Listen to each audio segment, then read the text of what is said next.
et comprendre les plus récentes nouvelles qui nous touchent. Tout savoir en 24 minutes. Bienvenue à Tout savoir en 24 minutes. Bonjour Isabelle. Allô Alex. Toutes sortes de nouvelles aujourd'hui dans l'actualité, mais c'est ce matin le gros coup de massue qui a été donné là, par, encore une fois, les journalistes du Journal de Montréal, Journal de Québec, nos collègues qui ont conçu cette nouvelle application pour aller regarder combien sont payés nos fonctionnaires, nos salariés de l'État. Et la beauté, avec avoir créé un outil, un objet comme celui-là, mais c'est d'être capable, après ça, de faire d'autres recherches plus exhaustives qui mènent à certaines révélations. Tout comme ce matin, le salaire, mais surtout le nombre de cadres dans la santé, Isabelle. Quand on parle d'un mammouth là, pour désigner la santé, c'est un terme là, qui est même pas assez fort, j'ai l'impression. 13 050 cadres dans le réseau de la santé sur la même période, là, entre 2019-2020 puis aujourd'hui, 2023-2024, ça a augmenté de 36,5 pendant que les employés, eux, ont augmenté d'à peu près 15 %. Plus du tiers de plus de cadres. De cadres que d'employés, mais c'est surtout l'argent aussi qui est donné à ces cadres-là. On parle d'au-dessus d'1 milliard de dollars au total là, de masse salariale par année qui est donné à ces cadres. Et là, qui font une job quand même, mais après, bon. Oui, ils font tout un travail. Puis là, le concept, c'est pas de décrier les salaires nécessairement, de dire ils sont payés trop cher. Parce que ce matin. D'abord, c'est d'être au courant. Ça, c'est. Oui, c'est d'être au courant. C'est un souci de transparence parce qu'on a, par exemple, en Ontario, la Sunshine List qui te permet de voir combien gagnent les membres de l'État. Même chose dans certaines provinces, mais pas au Québec. On veut pas révéler tout ça, ce qui fait en sorte qu'il y a des collègues, comme nos collègues du journal, qui doivent le multiplier des demandes d'accès à l'information sur demande d'accès à l'information. Et souvent, ils se font dire non. Souvent, ils se font dire non ou ils reçoivent un document. Oui, on va te le donner, tiens. Puis à peu près, caviardé. Il y a le titre, puis tout le reste est caviardé. Ce qui fait en sorte que, pour certaines personnes. On rit, mais c'est pas drôle. Là. Non, c'est ça. C'est vraiment difficile de faire son travail, puis surtout d'amener un peu de transparence dans un État. À une époque où il y a de plus en plus de méfiance envers l'État, puis il y a des gens, justement, des mouvements complotistes ou autres, là, qui se méfient du gouvernement, puis ont toujours l'impression qu'on s'en fait passer des petites vites. Mais justement, ce serait le bon moment, je trouve, de révéler comme ça des listes. Mais non, faut qu'il y ait de nos collègues qui fassent ce travail-là et on les remercie pour tout ça. Bref, salaire qui est assez élevé du côté des cadres, mais qui a été justifié ce matin. Je recevais, en remplaçant Alexandre Dubé, là, le docteur Gaétan Barrette. Ex-ministre de la Santé. Ex-ministre de la Santé. Qui avait, lui, coupé, il le rappelait. D'ailleurs, j'ai écouté ton entrevue qui était très intéressante, où il rappelait qu'il avait essayé, lui, de couper. Il en avait coupé quoi, 1200, 1500, quelque chose comme ça? Ben oui. Pour essayer d'aller chercher 100 millions de dollars. On se souvient quand même que c'est quand même lui qui a créé les espèces de gros systèmes de CIUS puis de tout ce que tu veux. Fait que bon. Oui, qu'on aime ou qu'on n'aime pas, ce qui a été fait par le docteur Barrette au niveau de la coupe des cadres, on se comprend que maintenant c'est effacé puis c'est plus que rempli là, ce trou-là qui avait été créé à l'époque. Donc voilà, puis lui m'expliquait aussi que c'est normal quelque part que tu aies des gens qui soient très bien payés comme cadre dans le réseau de la santé. Parce qu'il y en a beaucoup, c'est des médecins. Il y en a beaucoup, c'est des médecins, puis après ça, tu es quelqu'un qui gère des médecins. Parce que c'est normal que le boss des médecins soit payé moins que les médecins qui gèrent. Mais je l'ai entendu dire ça, puis là, sincèrement, je me disais, mais ça, est-ce que tous les... je veux dire, en médias, par exemple, c'est différent. Dans d'autres domaines, c'est aussi différent. Le patron fait pas... la personne qui gère fait pas tout le temps. Ça dépend beaucoup de qui est...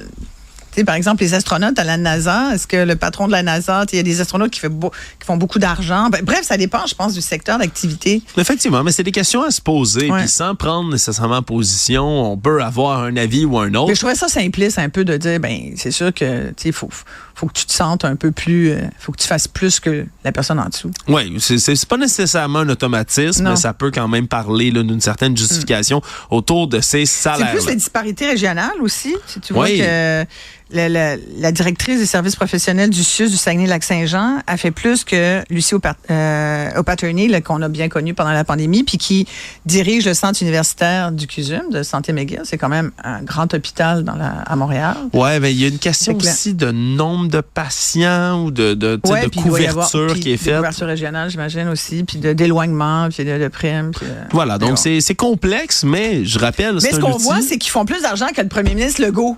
Ouais, mais ça revient dans à peu près tout. Hein? Nos élus principaux, ben souvent, on dit qu'ils sont pas là pour faire de l'argent, puis ça l'illustre. Hein? Ça l'illustre vraiment très bien. Comme ça, on se comprend qu'il y a beaucoup de nos politiciens qui feraient encore plus d'argent à ne pas être dans le service public, mais qui décident de venir se prêter au jeu. Donc, quand il y a des gens là, qui se mettent à dire « Ah, les politiciens qui s'en mettent plein les poches », pas tant que ça. Non. Je rappelle, jdem.com/salaire, ce magnifique outil. Vous êtes curieux, vous êtes heureux, vous avez le goût de savoir combien vos fonctionnaires sont payés. Allez voir là-dessus. Savoir et comprendre, tout savoir en 24 minutes. Sinon, toujours dans les dossiers que je couvrais ce matin, mais qui ont un écho dans le reste de la journée, aujourd'hui, c'est la mise en place du nouveau cours qui va remplacer le cours d'éthique et culture religieuse, hein, le très fameux ECR, qui est appelé à être remplacé par le cours culture et citoyenneté québécoise. Le CCQ. Le CCQ, qui doit venir là, dès la rentrée scolaire, donc en septembre prochain, remplacer progressivement ECR. Le problème, c'est que selon les professeurs, on dit que c'est plus de la moitié des profs en ce moment qui n'ont pas suivi le nouveau cours donc de la CCQ, formation, en fait. La formation autour de ça. Ils disent à 81% selon les sondages à l'interne qu'ils ne se sentent pas outillés pour l'enseigner aux enfants du secondaire, aux ados, aux plus jeunes. Et si j'ai bien lu, Alex, même ceux qui l'ont suivi, la formation, disent « Ouf, je suis pas sûr, je suis plus capable de l'enseigner. » Oui, puis il y a vraiment la critique que... C'est pas long là, comme formation. Là. C'est pas une formation qui est très longue, mais c'est surtout, on dénonce beaucoup le fait que le matériel n'est pas disponible, les manuels, ou les modules, il n'y a rien de disponible avant le mois d'août. Pas ça, c'est la rentrée, c'est directement en septembre. Donc, eux ont demandé à nouveau au ministre Drainville, parce que ça avait déjà été fait, là, ça a été repoussé, reporté d'1 an la mise en place du cours. On demandait au ministre Drainville de faire marche arrière à nouveau, de donner plus de temps pour ceux qui veulent l'enseigner, de pouvoir le faire. Mais finalement, aujourd'hui, réponse du ministre Drainville qui dit pas question de repousser cette implantation-là. On va de l'avant. Il a décidé de trancher de ce côté-là en disant qu'il y a des modules de formation qui sont disponibles sur le web, qu'il y a des formations en ligne qui existent, que les profs peuvent retourner voir le matériel, se rafraîchir la mémoire s'ils ne se sentent pas prêts, poursuivre les formations, tout en reconnaissant là, que c'est certain qu'enseigner un nouveau cours, ça peut être difficile pour la profession enseignante, qui ne s'attend pas à ce que ce soit 100% parfait en commençant. Là. Donc, il peut y avoir une période d'adaptation. C'est une autre perte de temps, cette affaire-là. C'est-à-dire? Ben écoute, ECR, là, il y avait des disparités là, selon l'école, selon le prof. Souvent, tu avais un remplaçant. Personne ne voulait donner ce cours-là. Puis il y en avait qui avaient une compréhension d'ECR, puis d'une autre, puis un autre prof avait une autre compréhension du cours. Il y en avait que c'était comme une espèce de patate chaude. Ça n'a pas été une réussite forcément, là, ce cours-là. Écoute, j'ai tellement fait d'entrevues avec du monde là-dessus qui... Je suis tellement content que tu ouvres la porte à tout ça. Non, mais écoute, moi, sincèrement, ECR, moi, je l'ai lu, le programme, je l'ai décortiqué, je regardais éthique et culture religieuse, alors qu'on a... C'était tout rien. Exact. C'était tout rien. Ben, regarde, je suis tellement content qu'on en parle. Voilà. Regarde, on va prendre le temps. Ben oui, j'ai suivi ECR. T'as-tu appris quelque chose? Moi, j'ai vécu là, de près le cours d'ECR, puis j'en ai des critiques extrêmement fortes, parce que c'est un cours. Puis je comprends, dans la scolarisation, c'est le cas pour bien des matières, mais particulièrement ECR, ça avait le potentiel d'être le meilleur ou le pire cours que tu allais suivre dans ton année. Puis tout dépendait d'une seule chose, le professeur qui l'enseignait. C'était quelqu'un de motivé, parce qu'une année, on a eu un prof motivé qui nous faisait faire des débats sur l'avortement, sur toutes sortes de choses, puis des débats là, où il fallait rester respectueux, on apprenait à débattre, à argumenter, à se documenter de manière factuelle, puis surtout avoir un raisonnement critique. Et un jugement critique, c'est quelque chose qui doit s'enseigner. C'est niaiseux, mais c'est une des choses, selon moi, qui manque le plus dans notre société, c'est d'être capable d'exercer un jugement critique à un moment où, en plus, on va avoir de la désinformation plein la bouche avec l'intelligence artificielle dans pas long. Pour moi, c'est capital de pouvoir faire ça et de former des bons citoyens. Le problème, c'est qu'en secondaire 5, l'année juste après, j'avais une professeure, je ne vais pas la nommer par respect, OK? Mais elle nous faisait faire des bricolages d'animaux. J'avais 16 ans, j'étais pour de vrai, là, j'étais tellement frustré. Elle me faisait faire des bricolages, des stupidités, des absurdités. Pourquoi? Pour vrai, je sais pas. Elle montait son cours tout croche. Puis, au moment où on arrivait pour argumenter, pour débattre sur certaines choses, il y avait son point de vue ou rien. Un cours de débat et d'opinion. Et moi, je m'étais frustré contre cette prof-là. J'y avais dit quelque chose d'absolument vrai. Je vais pas tout en lancer ça, là. J'avais dit quelque chose de vrai, comme quoi la Charte canadienne des droits et libertés pouvait invalider, blablabla. Puis elle m'avait dit, non, c'est pas vrai ça, M. Moranville. C'était retourné. J'avais dit, c'est absolument vrai. J'avais sorti mon sel. J'ai dit, j'ai absolument raison. Puis, c'est correct, ça vous plaît pas. Elle m'avait dit, Vous avez aucune connaissance générale, M. Moranville, vous irez pas loin dans la vie. Si vous m'écoutez en ce moment, là, checkez bien. Ouais. Pour vrai, là, ça m'enrage comment ce cours-là pouvait être fait tout l'élément sur des choses comme ça. On a sorti quand même, on a déconfessionnalisé nos écoles. Moi, je trouvais que ça prenait, puis selon le prof, tu avais des profs qui étaient religieux, puis il y en a même qui poussaient une certaine religion. Il y avait pas de place pour l'athéisme, pour le fait, pour le côté plus laïque, par exemple. Moi, je trouve que ça manquait beaucoup. Puis, l'éthique, c'est important, l'éthique dans la vie, l'éthique de travail. C'est une valeur fondamentale de l'humain. Puis, c'était c'était vraiment un cours de religion. Dans certaines écoles, c'était un cours de religion. Oui, donc c'est une bonne chose de le changer, mais est-ce qu'on ne va pas trop vite? C'est ça la question. Là, maintenant, c'est culture et citoyenneté québécoise. Il y a quoi là-dedans? Là, tellement de choses, mais c'est surtout... On va mettre la sexualité là-dedans aussi. Oui, consentement, réseaux sociaux, éducation sexuelle, citoyenneté, laïcité, gestion des émotions. Ça fait beaucoup d'affaires. Moi, je comprends les enseignants qui disent « Hey, moi, le gars, gestion des émotions, sexualité, je suis pas formé pour ça. » là. Moi, je les comprends, là, sincèrement. Ouais, sans même noter, par exemple... Quand même, tu as des modules là, qui disent du papier, qui dit « OK, là, tu fais une activité avec tes étudiants. » Beaucoup d'étudiants sont anxieux aujourd'hui. Là. Mettons, qu'est-ce que tu fais pour gérer l'anxiété? Mettons qu'il y en a là, qui en parlent. Comment intervenir? Mais c'est pas des sujets prendre épineux. à la légère, complètement. Sujet vraiment épineux. On comprend la réticence. En même temps, ni toi ni moi, on est contre le fait de changer ce cours-là. Puis faites un cours de... Ouvre la porte, puis dis aux étudiants, allez donc jouer dehors. On va faire l'exercice. On amène la télé sur le chariot. Là, non, pas de télé. Pas de télé, non. Tu fais de l'exercice, tu vas marcher, tu vas courir, tu fais des activités physiques dehors. Bon, OK, c'est toi qui as raison. Pierre Lavoie serait content. Tu vois? Tout savoir en 24 minutes. Il y a une injonction, on le sait, qui a été demandée par l'Université McGill pour enlever le campement pro-palestinien qui est sur son terrain. Et même si c'est une injonction qui n'identifie personne, là, vraiment, c'est une injonction comme grand public, il y a plusieurs groupes qui se sont présentés aujourd'hui en cours, alors qu'il y a eu toute la journée des audiences qui se tenaient pour savoir si oui ou non c'est une injonction qui devrait aller de l'avant. Et il y a plusieurs groupes, là, autant l'Association des Palestiniens et Juifs unis qui étaient sur place, là, qui étaient représentés par le célèbre maître Julius Gray, qui était là aujourd'hui pour expliquer que c'est un campement pacifique, qu'il y a des gens de toutes les confessions qui s'y trouvent, puis que pour l'instant, c'est une manifestation qui entrave ni ne gêne le travail de personne. On est un campement qui est pas permanent, mais qui est là de manière temporaire. Parce que l'université, elle allègue qu'il y a des risques pour la santé, la sécurité des campeurs qui sont sur place, s'inquiète des manifestations et contre-manifestations qui peuvent y avoir autour. À date, il y en a eu une, mais plus depuis ce temps-là. Mais c'est surtout... Mais c'est vrai que c'est plutôt pacifique quand même. Hein? C'est très pacifique. Tant qu'il n'y a pas d'expression directe, on se comprend d'antisémitisme, de haine et autres. Dans le campement, c'est pacifique. C'est des gens qui, je veux dire, revendiquent la paix, là, essentiellement. Mais la demande de McGill est très large. Puis ça aussi, ça a fait grincer les dents d'autres groupes autour parce qu'eux veulent que le tribunal interdise toute manifestation qui va à l'encontre de ces règlements sur ces terrains.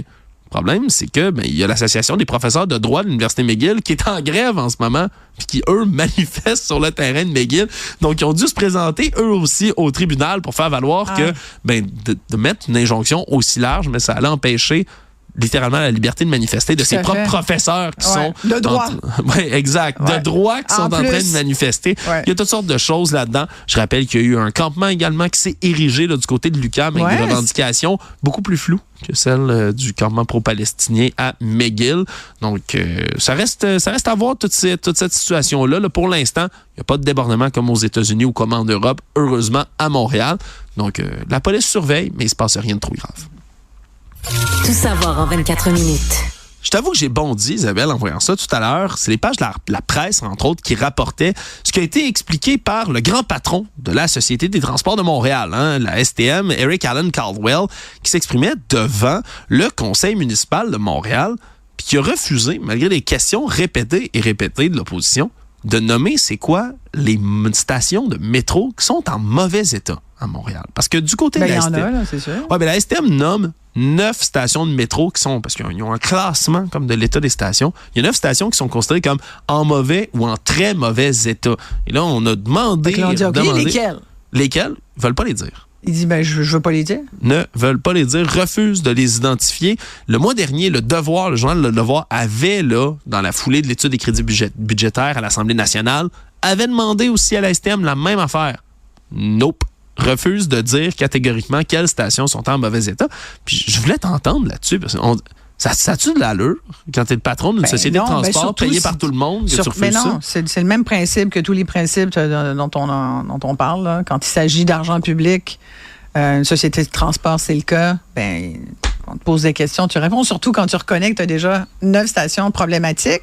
Donc, normalement, la question qui suit, c'est « Ah oui, lesquelles? Peut-on savoir à quel endroit? » Fait que le fait de ne pas répondre, je trouve ça vraiment très étonnant. Oui, c'est vraiment, vraiment étrange. J'ai hâte de voir ce qui va suivre. Toi qui prends les transports en commun, as-tu une couple d'idées des 9? J'en connais une. Celle-là, pas mal connue, celle que j'utilise tous les jours, P9. P9, comme tu sais que ça a des risques d'effondrement, là, cet endroit-là. Tu sais, c'est presque pas inquiétant. Il y a un coin de rue que ça fait comme 22 ans qu'on est en train de le réparer, qui pourrait s'effondrer. Pense-y, hein? Il y a des travaux sur Pierre de Coubertin et sur P9 depuis la fondation de Montréal par Paul de Chamédé de Maisonneuve. Puis on est en cas...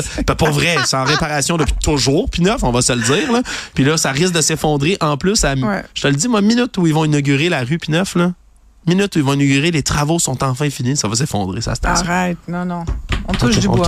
On touche de la mélanine, du bois. C'est du bois. Tout savoir en 24 minutes. Dans les affaires judiciaires, maintenant, un dossier inquiétant. Alors qu'on parle souvent, Isabelle, là, des risques de récidive, puis des remises en liberté trop hâtives et autres, mais voici un cas qui est inquiétant, mais au possible. Un psychopathe. Il est jugé psychopathe désormais psychologiquement. Robert Ménard, 61 ans, qui purge depuis février 2021 5 ans de pénitencier comme peine. Il a agressé sexuellement une femme dans une salle de lavage à Montréal en 2017. Une inconnue. Surtout, c'est un homme qui traîne un très long dossier judiciaire. Il a agressé sexuellement. Là. En 2000, il a reçu 17 ans de prison parce qu'il a agressé une douzaine de femmes à piscine, ascenseur, stationnement, magasin. Tous les lieux étaient propices pour lui pour essayer d'agresser des femmes. En fait, essayer de réussir. Puis avec violence, étranglement, coups, frappes, tout y est passé. Et là, à ce moment-là, lui, il est sorti, on se comprend, en 2017, un peu avant. 2017, Première affaire qu'il fait, c'est ça. Il avait été libéré aux 2/3 de sa peine en 2012. Puis il faisait même l'objet d'une ordonnance de surveillance. Le jour où son ordonnance de surveillance se termine, il y a des délits d'harcèlement criminel, d'action indécente. Il a fait du voyeurisme, du harcèlement criminel, suivait des femmes jusque dans des commerces, jusque chez elles également. Et là, cet homme-là, lui, c'est 5 ans, là, à partir de 2021 jusqu'en 2026. Et là, la Commission des libérations conditionnelles du Canada dit non. Ce gars-là est trop dangereux pour qu'on le remette en liberté. Donc, il va devoir purger l'entièreté de sa peine. Ça se finit en 2026. 2026, c'est bientôt. C'est bientôt. Puis là, on dit, selon toutes les évaluations psychologiques qu'on fait de cet homme-là, son risque de récidive est presque automatique. C'est sûr qu'il va recommencer. Mais il n'y a pas moyen de le garder plus longtemps parce que la peine, c'était 5 ans. La peine, une fois finie. On le garde au maximum. Puis je rappelle que pour la Commission, justement, des libérations, pour pouvoir garder quelqu'un jusqu'à la fin de sa peine, il faut prouver que cette personne-là là, a un risque là, imminent de causer la mort ou un dommage grave à quelqu'un. C'est ça que ça prend pour garder quelqu'un en dedans jusqu'à la fin de sa peine. C'est quand même quelque chose d'incroyable, là, puis de savoir que on sait qu'il y a un homme qui est à risque de récidive, on va être obligé dangereux, de le relâcher. On le remet dans la nature. C'est bientôt, là, dans 2 ans. Complètement fou. Savoir et comprendre, tout savoir en 24 minutes. Un autre dossier qui est devant le tribunal, le dossier d'un chauffeur qui a causé la mort d'un motocycliste en 2022 en Montérégie, puis qui reste maintenant 4 ans de pénitencier parce qu'il était en faculté affaiblie au moment où il a causé tout ça. Puis une bien drôle d'altercation, alors que du côté de la défense, on est en train d'argumenter que l'autre personne, la victime dans cette histoire-là, malheureusement, était aussi sous l'influence de la drogue. Là. Tout ça se passe le 2 août 2022. Sorel Tracy, l'homme qui est accusé en ce moment, Jonathan Casavant, 45 ans, qui lui se promenait à bord d'une Ford F-150, croise la victime, M. D'Agostino, Alain D'Agostino, 46 ans, lui qui circule à moto à côté. Les deux font comme manœuvre dangereuse, une conduite erratique. Le gars en moto décide, la victime dans cette histoire-là, décide de faire signe de se ranger sur le côté, l'enguirlande, se rend jusqu'à son auto, finit par frapper dans sa vitre. L'autre décide de démarrer, s'accroche après sa portière, puis là, donne un coup de volant pour s'en débarrasser, selon ce qu'on retient. Et M. D'Agostino, malheureusement, projeté contre un poteau électrique, ne survit pas. Et là, dans ce cas-ci, celui qui est accusé, cocaïne, THC dans son sang, Puis de l'autre côté, la victime, on s'est rendu compte, après analyse toxicologique, méthamphétamine, citalopram et du THC, lui aussi, dans le sang. Donc, au-delà de ce cas qui pourrait valoir 4 ans de prison à M. Casavant, qui jure, lui, ne plus consommer puis avoir tourné sa vie de bord depuis ce temps-là. Quand même un incident de rage au volant où il y a 2 hommes en plein jour, plein jour, qui décident, c'est à 8h30 le matin, 8h30 le matin, les 2 sont intoxiqués, puis ça finit par causer la mort. On dirait qu'il y a une espèce de réflexion à se poser autour de ça. C'est quand même inquiétant de savoir que ces cas-là qui se passent. Déjà, pars pas après quelqu'un au volant, puis là à dire, regarde, tasse-toi sur le côté, il faut que je te parle. Mais ça, c'est dangereux, ça. C'est toujours une pente glissante. Je pense que la rage au volant, on sait jamais de quel bois se chauffe. Tu vas tomber. Ouais. On a eu des histoires de gens qui avaient une hache, puis des... Tu t'en souviens du gars qui était monté sur le toit de l'autre? Non, je ne sais pas de ça. Quelqu'un avait une hache? Oui, avec une hache, ouais. Puis il y a toutes sortes d'histoires terribles. Hein? Ouais. Des gens qui donnent un coup de poing, puis tu peux vraiment faire mal à quelqu'un solidement, tu peux le tuer. Ouais, alors que l'intention à la base n'était pas forcément ça. On va juger le geste, pas nécessairement l'intention là, à ce moment-là. Ouais, ça peut déterminer si c'est un meurtre premier, deuxième ou autre. Oui, mais en attendant, disons que... Un meurtre à meurtre. Mettons que la route que tu avais empruntée, ça t'amène ailleurs. Oui.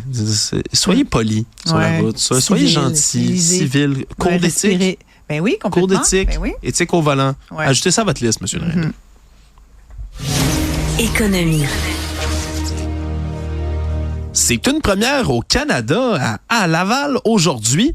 200 employés de l'entrepôt d'Amazon, du géant qui a élu domicile-là, se sont syndiqués aujourd'hui. Puis on dit que c'est une première parce que au Canada, il n'y a pas eu d'autres syndicats d'Amazon qui se sont formés, puis on comprend un peu pourquoi. Est-ce qu'ils sont syndiqués aux États-Unis? Je ne sais pas exactement. C'est comme une première mondiale? On dit que c'est une première canadienne. J'imagine qu'il y a des endroits aux États-Unis où ils ont pu réussir à se syndiquer. Mais si on en parle comme une grande nouvelle, c'est qu'Amazon, ce géant, il y a beaucoup d'histoires, là, disons, de difficultés syndicales autour de l'entreprise. Il y a une certaine hostilité là, du géant à laisser ses employés se syndiquer parce qu'il y a toutes sortes de choses qui sont dénoncées là, chez Amazon. On parle souvent des cadences de travail qui sont exagérées là, avec des pauses toilettes qui sont minutées, là, littéralement chronométrées par les patrons, mesures de santé et sécurité qui sont déficientes, des salaires qui sont inférieurs aux autres emplois du milieu des entrepôts de distribution comme ceux là. Bref, on a déposé une requête le 19 avril dernier du côté de la CSN au tribunal administratif du travail. Et là, ils sont officiellement syndiqués, mais Amazon a déjà annoncé le 6 mai dernier qu'ils vont contester la décision du tribunal administratif. Donc, ça continuera là, dans les prochains jours, dans les prochaines semaines, ce bras de fer. Mais en attendant, il y a une première assemblée là, du syndicat qui va se tenir au cours des prochains jours, dit-on. Donc, on assiste à un petit morceau d'histoire syndicale. Oui, tu vois, aux États-Unis, il y a un petit groupe d'employés salariés d'un entrepôt d'Amazon à New York, à Staten Island, qui sont syndiqués depuis avril 2022. Fait que ça fait pas longtemps. Ça fait à peu près 2 ans. Là. Oui, il pourrait faire office de jurisprudence, peut-être même pour d'autres cas dans le monde, parce que, au cas où vous ne le saviez pas, Amazon, il doit en avoir pas mal des entrepôts et des employés dedans. Le Monde. Finalement, c'était l'autre témoignage extrêmement attendu du procès de Donald Trump. Hein. Je rappelle en 2 lignes, Stormy Daniels, relation sexuelle alléguée avec cet ex-star du X qui l'aurait camouflé dans ses livres comptables pour étouffer l'affaire à la veille de l'élection de 2016. Hein. 34 chefs d'accusation donc pour falsification autour de ça, mais surtout le crime précis qu'on lui reproche, c'est d'avoir berné, leurré, ni plus ni moins, les électeurs en camouflant comme ça une somme dans le but d'influencer les gens à voter pour lui et ne pas se soucier, dans un sens, de cette relation sexuelle extra-conjugale. Et là, Michael Cohen prenait la barre aujourd'hui. Michael Cohen, c'est ce qui est spécial dans cette histoire-là, c'est l'ancien pitbull de Trump. C'est comme ça qu'on le surnommait. C'est son avocat, c'était son homme à tout faire. Celui qui réglait ses problèmes. Le gars qui réglait les problèmes, qui les faisait disparaître à grands coups d'argent puis de menaces. Et lui, depuis qu'il a été accusé et condamné en justice, condamné à 3 ans de prison, sorti au bout d'1 an, et qui a complètement viré sa veste de bord pour désormais être l'ennemi juré de Donald Trump. Et donc, témoigner aujourd'hui d'à quel point M. Trump était au courant des paiements, que c'était même lui qui avait demandé les paiements. Ça va faire mal, ce témoignage-là. Ben, en plus, qu'on a déjà entendu un enregistrement audio d'une conversation entre M. Cohen et M. Trump où il parlait des paiements pour obtenir le silence, non pas de Mme Daniels, mais de Karen McDougal, une ancienne, elle aussi, le playmate avec qui M. Trump aurait eu plusieurs relations sur une certaine durée, qu'il aurait aussi fait taire d'une manière similaire pour étouffer le scandale. Donc, c'était tout un témoignage qui a été fait aujourd'hui avec le regard de furie de M. Trump là, posé sur M. Cohen, son ancien associé devenu ennemi. En tout cas, peu importe le dénouement de ce procès, il passera à l'histoire. Et c'est comme ceci que se termine le bulletin. Déjà 24 Isabelle, minutes, oui. tout savoir. Mais Tout c'est savoir. encore mission accomplie.